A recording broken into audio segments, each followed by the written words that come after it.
If it isn't exactly the same molecular structure, we can't prosecute that case. Altering fentanyl is causing a new law enforcement loophole that gives drug dealers an upper hand. New York State needs more comprehensive laws to regulate all fentanyl analogs. The NYPD and the New York City Special Narcotics Prosecutor are pushing for new laws that would help stop a class of opioids known as fentanyl analogs in its tracks. Fentanyl analogs are when fentanyl is mixed or altered.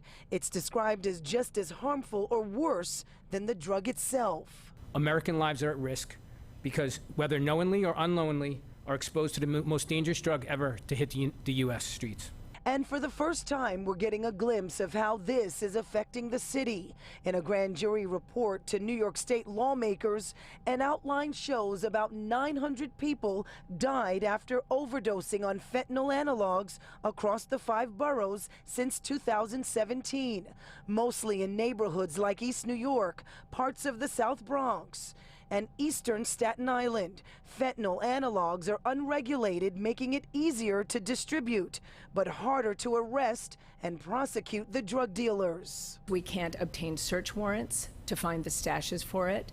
We can't obtain eavesdropping warrants, wiretaps, to find the source of supply. The report also recommends the state add more funding to its budget to help get fentanyl analogs off the streets. Our police lab technicians, our medical examiners need better tools.